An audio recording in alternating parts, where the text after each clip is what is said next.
আসসালামু আলাইকুম সুপ্রিয় 2023 সালের এসএসসি পরীক্ষার্থী বন্ধুরা, আজকে আমরা যে বিষয়টা নিয়ে আলোচনা করব সেটা হচ্ছে এসএসসি পরীক্ষা 2023 বাংলা দ্বিতীয় পত্র এমসিকিউ এর ব্যাপারে। তো শিক্ষার্থী বন্ধুরা, বাজারে তোমাদের জন্য যে এমসিকিউ বা টেস্ট পেপারগুলো বের হয়েছে সেখানে কিন্তু টোটাল বাংলা দ্বিতীয়র জন্য শুধুমাত্র 2500, 2000 অথবা কোনো বইয়ে 3000 পর্যন্ত এমসিকিউ থেকে থাকে। তো এতগুলো এমসিকিউর মধ্যে মুখস্থ রাখা বা মনে রাখা কিন্তু সো টাফ। একটা সাবজেক্টেরই যদি এতগুলো করতে হয় তাহলে বাকি সাবজেক্টগুলো তো রয়েছেই, ঠিক আছে। তো তারই পরিপ্রেক্ষিতে আমি শর্টকাটভাবে কিছু এমসিকিউ নিয়ে আলোচনা করব। এই যে এখানে টোটাল 450টা এমসিকিউ নিয়ে আলোচনা করব বাংলা দ্বিতীয় পত্রের জন্য, অর্থাৎ এই 450টা এমসিকিউ পড়াশোনা করলে বা মনে রাখলে তোমরা 100%ভাবে চূড়ান্ত পরীক্ষায় 30টি এমসিকিউ কিন্তু কমন পেয়ে যাবা। তো তারই ধারাবাহিকতার আজকে প্রথম পর্ব। এখানে মোট 60টি এমসিকিউ নিয়ে আলোচনা করব। আর ব্যাপারটা হচ্ছে যে সবগুলো এমসিকিউ একদিনে আলোচনা করাটা ছোট, কারণ যে ভিডিওটার লেন্থ অনেক বড় হয়ে যাবে, তার কারণে আমি ছোট ছোট করে পার্ট করে ভিডিওগুলো আপলোড করব। নিত্য নতুন ধারাবাহিকভাবে ভিডিওগুলো আপলোড হতে থাকবে, তোমরা সেখান থেকে দেখে নিতে পারো। অথবা বাংলা দ্বিতীয় পত্রের যে অন্যান্য সাজেশন ভিডিওগুলো রয়েছে সেই সাজেশনগুলো কিন্তু আমি এখানে এই ভিডিওর ডিসক্রিপশন বক্সে লিঙ্কগুলো দিয়ে দিচ্ছি, সেখান থেকে দেখে নিতে পারো। তো শিক্ষার্থী বন্ধুরা, আমরা হচ্ছে মূল আলোচনায় চলে যাচ্ছি। তো মূল আলোচনায় যাওয়ার আগে ছোট্ট একটা কথা বা রিকোয়েস্ট বলবোই, সেটা হচ্ছে আসলে এই যে এমসিকিউগুলো এমনভাবে তৈরি করা হয়েছে, বিগত সালের যে কোয়েশ্চেন পেপার ছিল অর্থাৎ বোর্ড কোয়েশ্চেনগুলো, এইগুলো অ্যানালাইসিস করার পরে সর্বাধিক বেশিবার যেগুলো এসেছে এমসিকিউ সেগুলোই কিন্তু এখানে লিস্টেড হয়েছে, ঠিক আছে। তো বুঝতে পারছো যে কতটা গুরুত্বপূর্ণ এমসিকিউগুলো। একটু মনোযোগ সহকারে দেখার চেষ্টা করবে ভিডিওটা শেষ পর্যন্ত। শিক্ষার্থী বন্ধুরা, এখানে নিচের কোনটি পূরণবাচক শব্দ সংখ্যা শব্দ? এক কথা হচ্ছে পহেলা, ঠিক আছে। দ্বিতীয় নম্বর প্রশ্ন হচ্ছে দ্বন্দ্ব সমাসের বিপরীত অর্থ প্রাধান্য সমাস হলো বহুব্রীহি সমাস। তারপরে হচ্ছে বাকযন্ত্রের মধ্যে সবচেয়ে সচল ও সক্রিয় পতঙ্গ হচ্ছে জীব। তারপরে হলো কোনটি তুর্কি শব্দ? দারোগা। তারপরে হলো গবাদি শব্দের সঠিক সন্ধি বিচ্ছেদ কোনটি? গোযোগ আদি, ঠিক আছে। এই যে খাঁটি বাংলা উপসর্গ কতটি? 21টি। তো শিক্ষার্থী বন্ধুরা, এখানে আমি একটা জিনিস উল্লেখ করতে পারিনি, এক্সট্রিমলি সরি। সেটা হচ্ছে তোমরা কোন প্রশ্নগুলো কোন বোর্ডে এসেছিলো, কত সালে এসেছিলো সেগুলো কিন্তু ডাটাগুলো উল্লেখ করতে পারেনি, কারণ যে অনেকটা সময় সাপেক্ষ ব্যাপার। এই জন্য তোমরা যদি অ্যানালাইসিস করতে চাও তাহলে এই প্রশ্নগুলো বোর্ডে এসেছিলো কিনা তোমরা নির্দ্বিধায় অ্যানালাইসিস করতে পারো, তাহলেই তোমরা অ্যান্সারটা পেয়ে যাবা, ঠিক আছে। আচ্ছা, পরবর্তী প্রশ্ন হচ্ছে ভাষার মূল উপাদান কোনটি? ধ্বনি। ভাষার মূল উপাদান হলো ধ্বনি। পরিচালক কোন শ্রেণীর শব্দ? সাধিত শব্দ। কুঞ্জর শব্দটি কার সমার্থক শব্দ? হাতি। তারপরে হচ্ছে অনুকার দিত যোগে অনেক সময় স্বরের পরিবর্তন ঘটে, এরকম উদাহরণ কোনটি? এরকম উদাহরণ হলো আড়াআড়ি, ঠিক আছে। ব্যঞ্জনবর্ণের বিকল্প রূপের নাম হচ্ছে অনুবর্ণ। তারপরে হচ্ছে নিচের কোনটি নাম বিশেষের উদাহরণ? নজরুল। তারপরে হচ্ছে যাকে আশ্রয় করে ক্রিয়া সম্পন্ন করা হয় বা সম্পন্ন হয় তাকে কি বলে? কর্মকারক বলা হয়। বিনির্মাণ শব্দটির মধ্যে বা শব্দে মান শব্দের পূর্বে উপসর্গ রয়েছে কতগুলো? তার মানে যে এই মান শব্দটার পূর্বে বিনির্মাণ, এই বিনির্মাণ অর্থাৎ একটা উপসর্গ আর একটা উপসর্গ, এখানে টোটাল 2টা উপসর্গ রয়েছে, ঠিক আছে। আচ্ছা, উচ্চ মধ্য সম্মুখ স্বরধ্বনি হচ্ছে এ।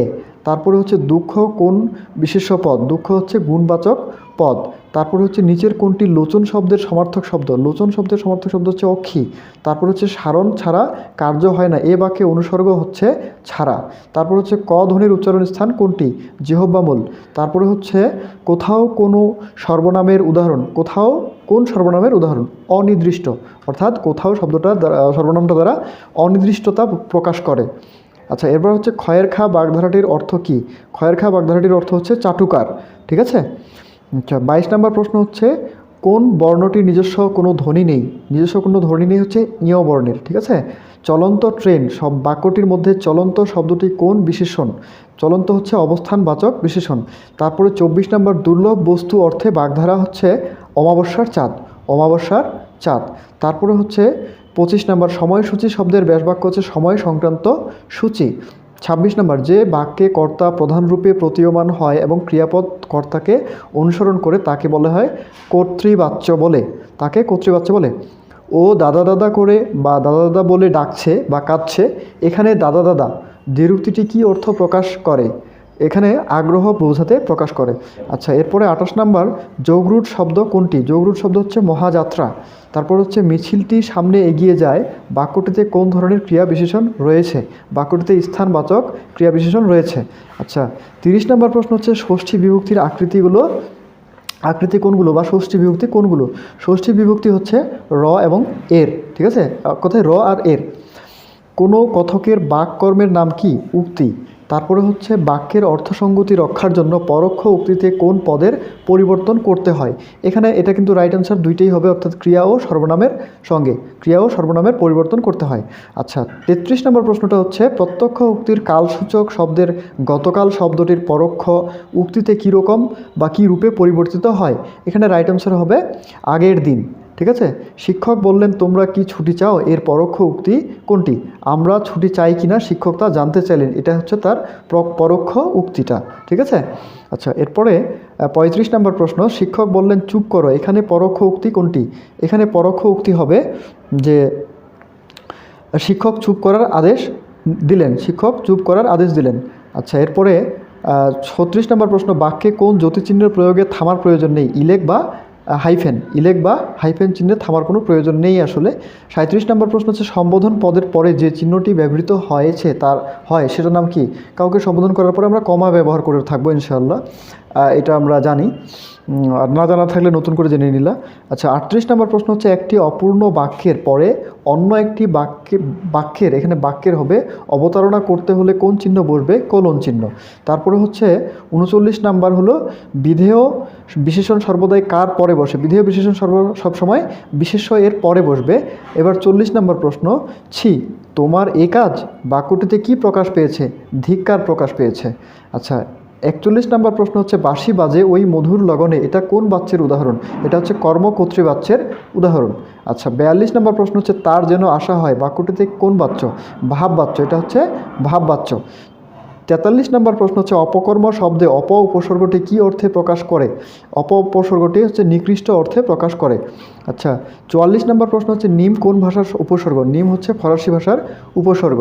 এরপরে হচ্ছে 45 কমলাক্ষ শব্দটির সঠিক ব্যাসবাক্য হচ্ছে কমলের ন্যায় অক্ষী যার, কমলের ন্যায় অক্ষী যার। আচ্ছা, 46 নম্বর প্রশ্ন হচ্ছে কোন দুটি শব্দ কেবল জন্তুর বহুবচনে ব্যবহৃত হয়? পাল এবং জুথ, এগুলো হচ্ছে জন্তুর বহুবচনে ব্যবহৃত হয়, বহুবচন বোধক একটা শব্দ, ঠিক আছে। 47 নম্বর প্রশ্ন হচ্ছে সংখ্যাবাচক শব্দ কত প্রকার হয়? সংখ্যাবাচক শব্দ 4 প্রকার। আচ্ছা, এরপরে হচ্ছে 48 নম্বর প্রশ্ন রয়েছে আমার জ্বর জ্বর লাগছে, এই বাক্যে দ্বিরুক্ত শব্দটি কী অর্থে ব্যবহৃত হয়েছে? সামান্য অর্থে, ঠিক আছে। আচ্ছা, 49 নম্বর প্রশ্ন হচ্ছে ক্ষুদ্রার্থে স্ত্রীবাচক শব্দ কোনটি? ক্ষুদ্রার্থে স্ত্রীবাচক শব্দ হচ্ছে মালিকা, ঠিক আছে, মালিকা। আচ্ছা, মুখ ছবি শব্দটির সঠিক সন্ধিবিচ্ছেদ মানে কোন নিয়মে পড়ে? স্বরধ্বনি প্লাস হচ্ছে ব্যঞ্জনধ্বনি হিসেবে, ঠিক আছে। তারপরে হলো 51 নম্বর প্রশ্ন কোনগুলো পত্নী অর্থে স্ত্রীবাচক শব্দ? পত্নী অর্থে স্ত্রীবাচক শব্দ হচ্ছে চাচি এবং মামি। তারপরে মালি শব্দের স্ত্রীলিঙ্গ হচ্ছে এখানে মালিনী। এখানে কিন্তু বানানটা তোমাকে মনে রাখতে হবে, বানানটা কিন্তু ওরা কনফিউশন করার জন্য বিভিন্ন বানান বলবে, ময়াকার লহিসি আর হচ্ছে দন্তন্য দীর্ঘি, এই বানানটা হচ্ছে সঠিক, এটা বানানটা মুখস্থ করে নেবা ভালোভাবে, হ্যাঁ। 53 নম্বর হচ্ছে দ্বিরুক্তির আরেক নাম কি? দ্বিরুক্তির আরেক নাম হচ্ছে শব্দদ্বৈত। আচ্ছা, এরপরে ইম্পর্টেন্ট প্রশ্ন হচ্ছে 54 নম্বর, খুবই ইম্পর্টেন্ট, দেখো পিল সুজে বাতি জলে মিটির মিটির, এ বাক্যে মিটির মিটির কোন পদ? এখানে এই বাক্যে মিটির মিটির হচ্ছে বিশেষণ পদ, ঠিক আছে। বাংলা ভাষায় তারিখবাচক শব্দগুলোর প্রথম 4টি কোন ভাষার নিয়মে সাধিত হয়? বাংলা ভাষার তারিখবাচক শব্দটি প্রথম হিন্দি ভাষায় সাধিত হয়। আচ্ছা, সাহেব শব্দের বহুবচন কোনটি? সাহেব শব্দের বহুবচন হচ্ছে সাহেবান, ঠিক আছে। আচ্ছা, কেবল কোন কোন পদের বচন ভেদ হয়? কেবলমাত্র বিশেষ্য এবং সর্বনাম পদের কি হয়? বচন ভেদ হয় আর কি, বচনের প্রকার ভেদ হয়। এবার হচ্ছে 58 নম্বর ন্যাকামিটা এখন রাখো, বাক্যে ন্যাকামি শব্দের সঙ্গে টা যুক্ত হয়ে কোন অর্থ প্রকাশ করে? এখানে নিরর্থকতা প্রকাশ করে, ঠিক আছে, নিরর্থকতা প্রকাশ করে। এবার কোন পদাশ্রিত নির্দেশকটি নির্দিষ্টতা ও অনির্দিষ্টতা উভয়ে প্রকাশ করে? টো, ঠিক আছে, এই টো, খ নাম্বার অ্যান্সার টো। মহাকৃতি এর সঠিক ব্যাসবাক্য কোনটি? মহাকৃতি এর সঠিক ব্যাসবাক্য হচ্ছে মহতি যে কৃতি। এই ছিল শিক্ষার্থী বন্ধুরা আজকে আমাদের আলোচনার পর্ব 1 নাম্বার, ঠিক আছে। এর পরবর্তীতে আগামীকালকে বা 2-1 দিনের মধ্যে দ্বিতীয় পর্ব আলোচনা হবে।